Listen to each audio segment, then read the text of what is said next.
5 আগস্টের পর এই প্রশ্ন অবশ্য অনেকবার আপনার সামনে এসছে, তারপর আমি আপনাকে বলি, যেহেতু আপনার সাথে আমার দেখা হচ্ছে নতুন একটা ঘটনার পরে, এই প্রসঙ্গে নতুন একটা ঘটনার পরে, আপনি কিন্তু যে কোনো জায়গাতে এক ধরনের সমন্বয়ের প্রত্যাশী একজন মানুষ, ক্ষমা করার পক্ষে একজন মানুষ।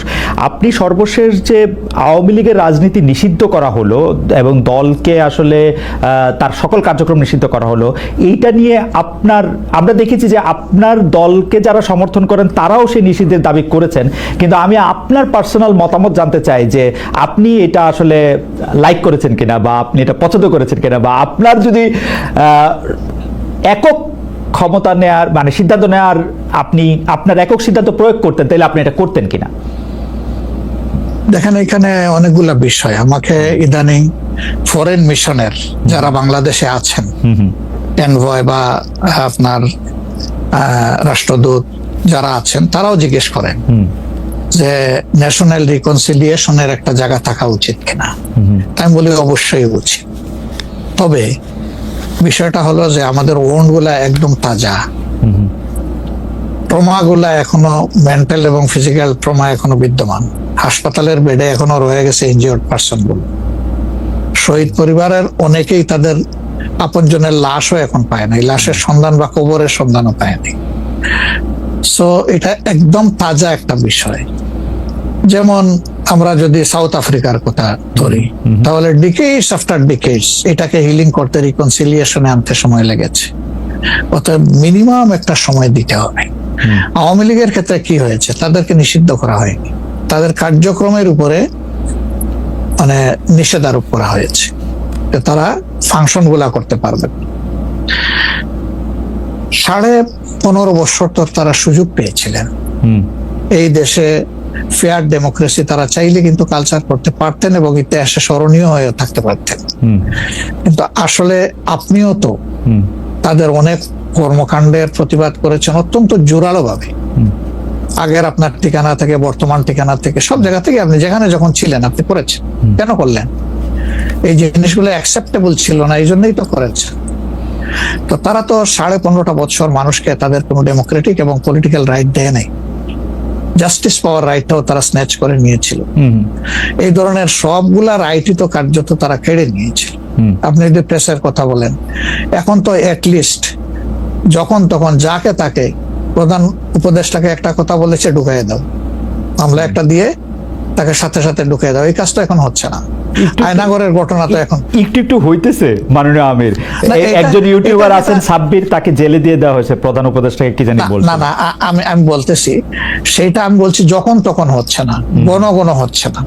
2-1টা কেস হইতেই পারে, এটা এক্সেপশন, কিন্তু আগে তো এটা ছিল প্র্যাকটিস এন্ড র্যান্ডম। এটা কিন্তু এখন হচ্ছে না। তারপরে আপনি দেখেন যে আয়নাগরের যে বিষয়টা, মানুষকে ধরে নিয়ে ঢুকাই দাও, হোয়ার অ্যাবাউট কেউ জানে না, তার ফ্যামিলি জানে না যে মানুষটা বেঁচে আছে নাকি মরেই গেছে। যদি মরে যায় তার কবর কোথায়, আদৌ জীবনে দেখবো কিনা তার কবরটা, সেটাও তো প্রশ্ন। এরকম তো ঘটনা ঘটেছে। এবং যাদেরকে আয়নাগরে নেওয়া হয়েছে তারা কিন্তু সবাই ফিরে আসেননি। তারা অনেকেই এখনো আমরা জানি না তারা কোথায় আছে, আদৌ বেঁচে আছেন কিনা। তো এগুলা তো এখন হচ্ছে না। বায়বীয় মামলা যেটা বলা হয় সরকারের পক্ষ থেকে, এখন সরকারের পক্ষ থেকে সেরকম মামলা নেই। এখন মামলা হচ্ছে পলিটিক্যাল যারা বিভিন্ন পার্টিজ আছেন তারা। সেই ক্ষেত্রে এক এক দলের এক একটা দৃষ্টিভঙ্গি। আমাদের দৃষ্টিভঙ্গি হচ্ছে যে for fair justice, complaint of পুরো অ্যাট্রোসিটি করেছেন যারা এটার পারপিটেটর, তাদেরকে ডিরেক্ট যারা আছেন তাদেরকে বাদ দিয়ে আমরা কোনো মামলায় কাউকে আসামি করিনি। এই জন্য আমাদের মামলায় শত কোনো আসামি নেই। অন্যান্য সংস্থার বা দলের বা অথরিটির থাকতে পারে।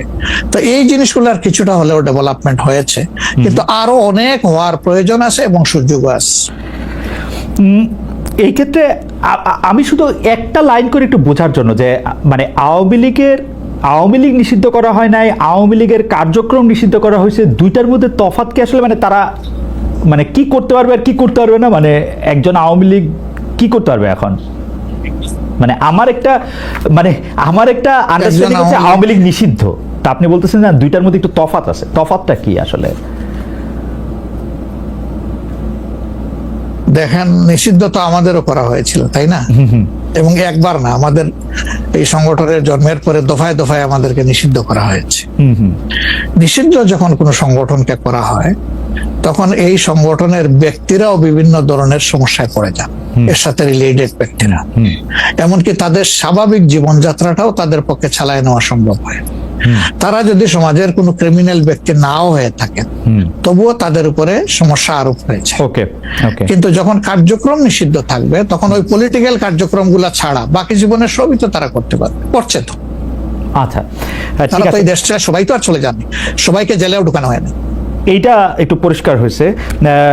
জনাব যুদ্ধাপরাধের মামলায় জামাত নেতা এটিএম আজহারুল ইসলাম খালাস পাওয়ার পর আপনি একটি সংবাদ সম্মেলনে বলেছেন, জামায়াতে ইসলামী বা তার কোনো নেতাকর্মীর মাধ্যমে কেউ ক্ষতিগ্রস্ত হয়ে থাকলে তার কাছে নিঃশর্ত ক্ষমা চাই।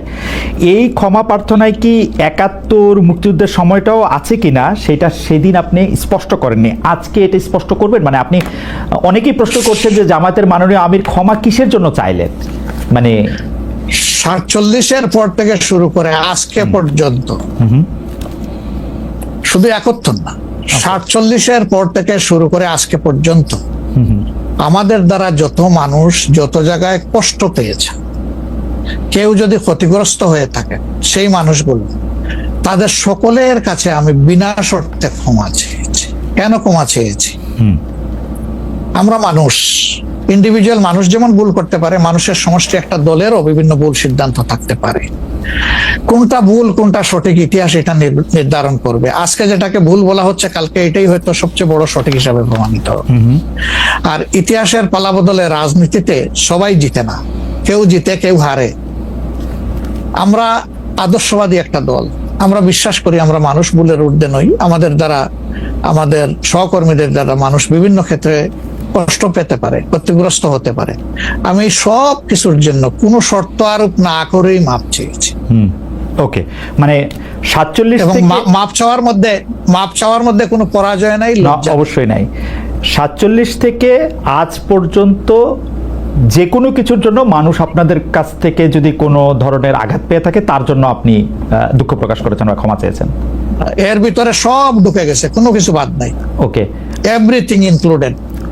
আচ্ছা, এবং এটা আনকন্ডিশনাল, মানে অ্যাপোলজি দিয়ে আনকন্ডিশনাল পার্ডন সিক করেছে। এইটা কি ডক্টর শফিকুর রহমান, আমি আসলে যেহেতু আপনার সঙ্গে আমার মানে নানা সময় কথা বলার সৌভাগ্য হয়েছে, মানে পর্দার বাইরে পর্দার ভিতরে, সেটা আমি জানি বলেই আমি আমার প্রশ্নটা করছি যে আপনি যে ৭১টাকে এই ৪৭ থেকে আজ পর্যন্ত একসাথে বললেন, এর কি কোনো বিশেষ কারণ আছে নাকি? মানে না, কোনো বিশেষ কারণ নাই। আমার মানবিক মূল্যবোধের জায়গা এবং আমার দায়িত্বের জায়গা থেকে বলেছি, অনুভূতির জায়গা থেকে, দায়িত্ব এবং অনুভূতির জায়গা, বিশেষ কোনো কারণ। আচ্ছা, আমি আবার ২-৩ দিনের ঘটনা একটু আসি। আমরা দুইটা ঘটনা আমরা দেখেছি যে আমাদের অনেককে ব্যথিত করেছে। একটা হচ্ছে লালমনিরহাটে একজন যিনি নরসুন্দর, তিনি এবং তার ছেলেকে খুব আয়োজন করে মারধর করা হচ্ছে এবং তাদেরকে টেনে নিয়ে পুলিশের কাছে নিয়ে যাওয়া হয়েছে। এবং আরেকজন যিনি ২০১৮ সালের ডিসেম্বরের রাতের ভোট বলে খ্যাত নির্বাচনের যে প্রধান নির্বাচন কমিশনার, তাকে আসলে খুবই অপমানজনকভাবে মানে থানায় নিয়ে যাওয়া হয়েছে এবং সেটা আবার ভিডিও করা হয়েছে। মানে আমি সাধারণভাবে যেটা বুঝি, আপনি আমাকে শাস্তি দিতে পারেন, আপনি আমাকে মৃত্যু দিতে পারেন, কিন্তু মানুষ হিসাবে আরেকটা মানুষকে অসম্মান করার অধিকার যে আমাদের নাই, এইটা কি মানে মানে নাকি এইটা আমাদের আছে কারণ তারা একটা খারাপ কাজ করেছিল, এরকম কি? মানে আমি জানি না, মানে অনেকে তার আরেকজন, জি আপনি বলেন, আরেকজন খারাপ কাজ করেছেন বলে আমিও করব, এটা কোনো যুক্তি? আমি আরেকজনের খারাপে কষ্ট পেলাম, ক্ষতিগ্রস্ত হলাম, এখন আমি সেম অথবা ওয়ার্স দেন দিস আরো খারাপ কিছু করলাম তার সাথে, সেটা কি কোনো মানবিক আচরণ বলে গণ্য হবে? নিশ্চয়ই না। তবে দেখেন, আমরা এটাকে কখনো সমর্থন করি না, কিন্তু পরিবেশ, প্রেক্ষাপট, স্থান, কাল, পাত্র, মানুষ কোনো জিনিসকে যখন লাইক করে না, তখন প্রকাশ্যে হয় তার প্রতিবাদ করে, না হয় মনে মনে ঘৃণা করে, অথবা সে শক্তি থাকলে প্রতিরোধ করে। এই 3টা স্টেজ থাকে, এটা হাদিসের ভাষা অনুযায়ী। তো এই অবস্থায় আমরা হয়তো ভিজিবল সেরকম প্রটেস্ট অনেক ক্ষেত্রেই করতে পারি না, কিন্তু আমরা এগুলাকে মনের দিক থেকে সাপোর্ট তো করি না, আমরা বরঞ্চ মনে করি যে এগুলা আরেকটা অপরাধ, ডেফিনেটলি আপ- সিইসি যিনি ছিলেন জি কিন্তু একজন মানুষ, তিনি এই রাষ্ট্রের একজন সিভিল সার্ভেন্টও ছিলেন এবং উঁচু পর্যায়ে তিনি দায়িত্ব পালন করে তিনি রিটায়ার করেছেন। তিনি নিশ্চয়ই কাজ ভালো করেন নাই, অনেকগুলা খারাপ কাজ করেছেন। সেই সময়টা জনপ্রত্যাশার এগেনস্টে গিয়ে করেছেন। সত্য তথ্যের উপর না থেকে অসত্য তথ্য তিনি তার সংস্থা থেকে বলেছেন, সেগুলো সব খারাপ। তো তার জন্য তো আদালত আছে, কিন্তু আদালতে যাবেন, আমি তাদেরকে আদালতে নিয়ে যাই, আইনের আওতায় নিয়ে যাই, কিন্তু আইন আমার হাতে আমি তুলে নেবো কেন? এটা তো কোনো অবস্থায় আমরা সমর্থন করবো না। এই জন্য আপনার স্মরণ থাকার কথা, 5 তারিখ রাত্রেই আমরা ঘোষণা করেছি যে ব্যক্তিগতভাবে আমরা কারো উপর থেকে কোনো প্রতিশোধ নেব না এবং আমরা নেইনি। আমাদের 2-1টা ব্যতিক্রম ঘটনা ঘটেছে, আমরা তাদেরকে শাস্তি দিয়েছি, আমরা ছাড় দেই নাই কাউ। আমাদের এই ঘটনাগুলো র্যান্ডম না, ব্যাপক না, 2-1টা বিচ্ছিন্ন ঘটনা, আমরা কাউকে ছাড় দেই। আমরা যেহেতু আপনার সময় কম, আমরা দ্রুত একটা বিষয় থেকে আরেকটা বিষয়ে যেতে হচ্ছে। সম্প্রতি আপনি একটি ভাষণে বলেছেন, আমি এখানে ছোট্ট একটু অ্যাড করতে চাই। জি, প্লিজ। এই যে মব, যেটাকে এখন মব বলা হচ্ছে, এর চাইতে কিন্তু আরো নিকৃষ্ট মব কিন্তু গত 15.5 বছর মানুষ প্রত্যক্ষ করেছে। ইভেন আপনাদের সাংবাদিকদের সাথে হয়েছে, আরো অনেকের সাথে, পলিটিশিয়ানদের সাথে তো এগুলো কোনো ডাল ভাত, কোনো ব্যাপারই ছিল না সিভিল সোসাইটির মানুষের সাথে, শিক্ষকদের সাথে। কিন্তু ওইগুলা দিয়ে আমরা এটাকে জাস্টিফাই করতে চাই না। হয়েছে বলেই আমরা সবাই মিলেই কিন্তু এগুলি প্রতিরোধ করেছি, প্রতিবাদ করেছি। আসলে যে যার জায়গা থেকে প্রচন্ড ভাবে প্রতিবাদ করেছে। আমার মনে আছে ডয়েচে ভেলেতে থাকতে আমি একবার শেখ হাসিনার নাম করে এতবার বলতেছিলাম যে কেন তিনি এটি করবেন, কেন তার এটি সমালোচনা করা যাবে না, এবং কেন তার এটা, মানে আমার মনে আছে যে মানে আমার সাংবাদিকতায় আমি কোনো সময় অ্যাক্টিভিজম করতে চাই না বা অ্যাক্টিভিজমের জায়গা থেকে, কিন্তু এইগুলির প্রতিবাদ আমরা সবাই মিলেই আসলে করেছিলাম, যে যার অবস্থান থেকে। এখনো আমাদেরকে করতে হবে, এখনো যদি আমরা সেই জায়গার মধ্যেই থাকি এবং কেউ কেউ আমরা এটা বলি যে তারা করেছে সেজন্য এটা ঠিক আছে, সেইটার ব্যাপারে আপনার কাছে বিচার দিতে চাইছি। প্রশ্নই ওঠে না, এটাকে সাপোর্ট করা যাবে না। আরেকজন অন্যায় করেছে তাই আমি আরেকটা অন্যায় করবো, এটা চলবে না। আর তাইলে আমরা ভালোর দিকে আগাবো কিভাবে? অ্যাবসলিউটলি আমরা আগাতে পারবো। আপনি সম্প্রতি এক ভাষণে বলেছেন, আরেকটা প্রসঙ্গে যাই, যে সেই গণতন্ত্র হালাল যার মাধ্যমে আল্লাহর বিধান কায়েম করা যাবে, বুলেট নয় ব্যালটের মাধ্যমে যেতে হবে। এটা আপনি বলেছেন হাদিসের রেফারেন্স দিয়ে। আপনার এই বক্তব্যের প্রতিবাদ করেছেন মুফতি ডক্টর সাইয়েদ মোহাম্মদ এনায়েতুল্লাহ আব্বাসী ওয়াসিদ্দিকী। রবিবার ফেসবুক এক পোস্টে দাবি করেছেন যে তিনি হাদিসের সুস্পষ্ট অপব্যাখ্যা করেছেন। আপনি এক লাইনে আবার একটু ব্যাখ্যা দিবেন কিনা? আমি হাদিসের দেই নাই, আমি বলেছি যে ডেমোক্রেটিক যে প্রসেসটা, এটা রাসূল করিম সাল্লাল্লাহু আলাইহি সাল্লামের পরে যারা রাষ্ট্র পরিচালনা করেছেন খোলাফায়ে রাশিদিন, তাদের সময় ছিল, এবং এটা বাস্তবতা আমরা সবাই জানি। হযরতে ওমর খুতবা দিতে দাঁড়াইছেন, সাধারণ মুসল্লি বলছে আমি আপনার খুতবা শুনবো না। কেন শুনবেন না? ওই যে আমরা কুশাগার থেকে কাপড় পাইলাম, আমার কাপড়ে লম্বা জামা হইলো না, আপনারটাই লম্বা জামা হইলো কেমনে? এই তো সেম কাপড় দেখতেছি। তখন তিনি তার ছেলে আব্দুল্লাহ ইবনে ওমরকে বলেছিলেন, বাবা তুমি এবার জবাব দাও। তিনি দাঁড়াইয়া বললেন যে দেখেন, বাবা তো রাষ্ট্রের দায়িত্বশীল, তার সাথে বিভিন্ন বিদেশি প্রতিনিধি দল আসে, রাষ্ট্রের সম্মানে আমি বাবাকে বলেছিলাম যে বাবা আমাদের পোশাক 2 টুকরা করে কাটার দরকার নাই, আপনি অনুমতি দিলে আমি কুশাগারকে রিকোয়েস্ট করতে চাই যে আমাদের 2 পিস না কেটে দিয়ে দেওয়ার জন্য, সেটা দিয়ে আপনি জামা বানাবেন। তো আমার বাবা এবং আমার 2 পিস মিলে উনার 1 পিস হয়েছে এবং তাই উনার জামা লম্বা। তো লোকটা বসে আল্লাহ শুকরিয়া আদায় করে বললেন যে খলিফাতুল মুসলিমিন, এবার আপনি আপনার খুতবা দেন, আমি শুনবো, মন ভরে শুনবো।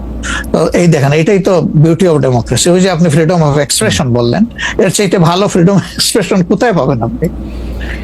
আমি বলেছি যে না, গণতন্ত্র হচ্ছে এটা কোনো ইজম না, এটা আপনি নিজেও জানেন।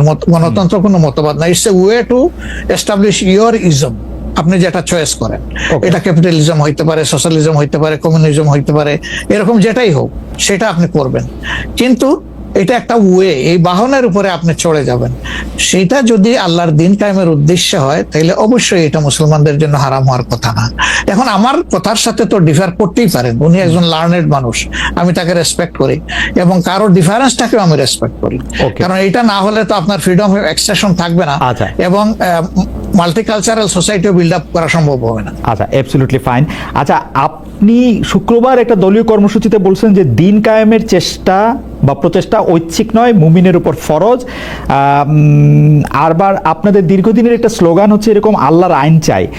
এখন একটি নতুন প্রচারণা, মানে অনেক দলকেই, মানে অনেক দলকেই ক্ষমতায় দেখা যায়, মানে জামাত ইসলাম একটা নতুন প্রচারণা এরকম যে অনেক দলকেই ক্ষমতায় দেখা হয়েছে, জামাতকে একটিবার সুযোগ দেওয়া হোক, আপনারা যদি নির্বাচনে জিতে ক্ষমতায় যেতে পারেন তাহলে কি বর্তমান ব্যবস্থা পাল্টে কোরআন সুন্নাহ ভিত্তিক শাসন বা শরিয়া আইন শরিয়া ব্যবস্থা চালু করবেন? আসলে দেখেন, কোরআন সুন্নাহ ভিত্তিক মানে অনুশাসন যেটা, এটার ব্যাপারে সমাজের পারসেপশনের ভিন্নতা আছে।